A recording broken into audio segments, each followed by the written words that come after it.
Rain industry एक ऐसा company जो एक लीडिंग कंपनी के हिसाब से दिखा जाता है कार्बन मैन्युफैक्चर के बारे में।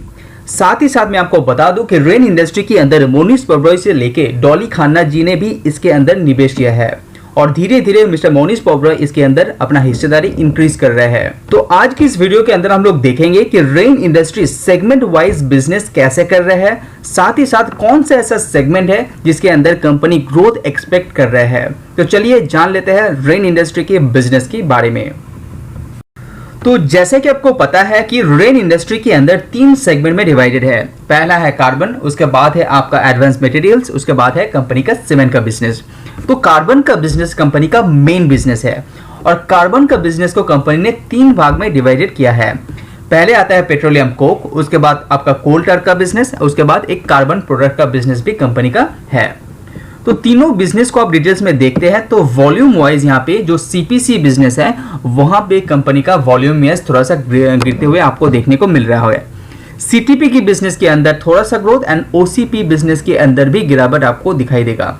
तो यहाँ पे देखने वाला चीज ये है कि लास्ट ईयर इसी क्वार्टर से आप कंपेयर करते हैं तो वॉल्यूम के अंदर यहाँ पे हर सेगमेंट के अंदर ऑलमोस्ट फ्लैट ही देखने को मिल रहा है, हालांकि यहाँ पे गिरावट भी आपको देखने को मिल रहा है।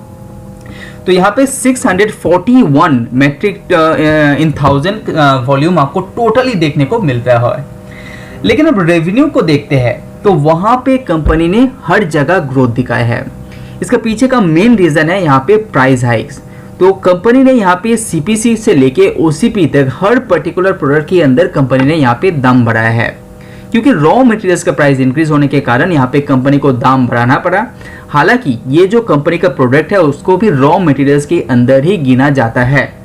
तो इस पर्टिकुलर प्रोडक्ट के अंदर दाम बढ़ाने के कारण कंपनी का जो रेवेन्यू है वहां पे आपको तेजी दिखाई दे रहा है। तो लास्ट ईयर इसी क्वार्टर के अंदर 16.72 बिलियन रुपीस का रेवेन्यू था, वो बढ़ते हुए करीब करीब यहाँ पे डबल होते हुए आपको देखने को मिल रहा है, जो 28.58 बिलियन रुपीस।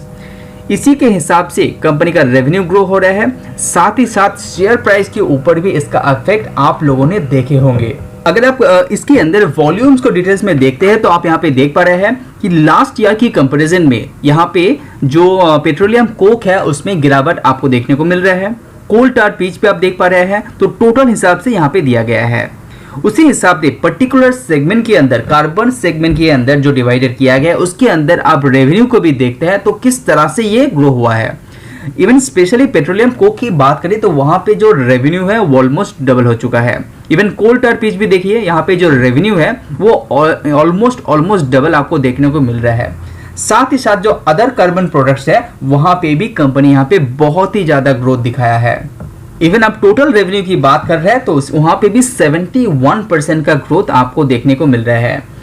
एडजस्टेड ईबिटा देखेंगे तो वहां पे भी 72.3% का ग्रोथ आपको देखने को मिल रहा है, वो भी year on year basis compare करते हैं तो। लेकिन quarter to quarter year basis यहाँ पे गिरावट आपको देखने को मिलेगा ईबिटा के अंदर।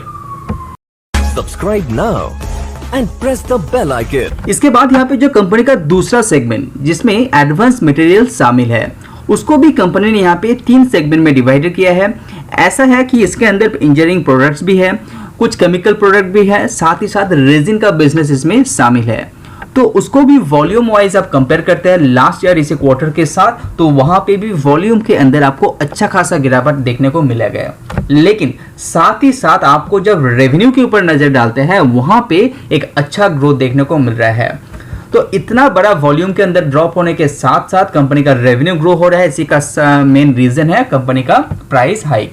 तो सेम जो इफेक्ट कार्बन के ऊपर दिखाया है तो वो भी एडवांस मटेरियल्स के ऊपर भी आप देखने को मिल रहा है, क्योंकि रेवेन्यू के अंदर ग्रोथ इसीलिए है क्योंकि कंपनी ने प्राइस हाइक किया है। तो इसको आप डिटेल्स में देखना चाहते हैं तो आप यहाँ पे देख पा रहे हैं वॉल्यूम किस तरह से यहाँ पे दिखाया है और उसी के साथ नीचे आप रेवेन्यू को भी देखते हैं तो यहाँ पे रेवेन्यू यहाँ पे किस तरह से ग्रो हुआ है, कितना परसेंट वाइज यहाँ पे ग्रो हुआ है वो भी आप यहाँ पे देख पा रहे हैं।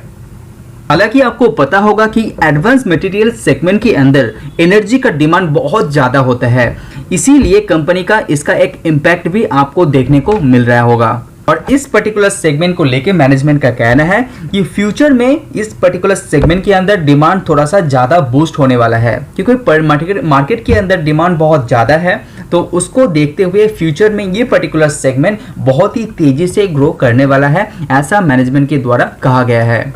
उसके बाद कंपनी के अंदर जो तीसरा सेगमेंट है वो है सीमेंट का सेगमेंट। हालांकि आपको पता होगा कि सीमेंट सेगमेंट कंपनी ने यहाँ पे बहुत ही तेजी से ग्रो कर रहे हैं। इवन खराब से खराब सीजन के समय भी कंपनी ने सीमेंट सेगमेंट के अंदर अच्छा रिजल्ट जनरेट करके दिया है। पिछले कुछ सालों में देखेंगे कि सीमेंट की कंजम्पशन बहुत ही तेजी से ग्रो हो रहा है, क्योंकि इंडिया के अंदर इंफ्रास्ट्रक्चर के ऊपर बहुत ही ज्यादा बूम है। तो कार्बन एंड एडवांस मटेरियल्स के ऊपर जिस तरह से वॉल्यूम के ऊपर प्रेशर आपने देखे होंगे, लेकिन वो प्रेशर सीमेंट सेगमेंट में आपको देखने को नहीं मिलेगा। तो लास्ट ईयर इसी क्वार्टर से कंपेयर करते हैं तो वॉल्यूम वाइज यहाँ पे करीब करीब 22 मेट्रिक टन इन 1000 आपको उसमें ग्रोथ देखने को मिलेगा। उसी के साथ रेवेन्यू भी आप देखते हैं तो वहां पे भी थोड़ा सा माइनर सा ही सही, लेकिन रेवेन्यू के अंदर भी ग्रोथ यहाँ पे आपको देखने को मिलेगा सीमेंट सेगमेंट के अंदर।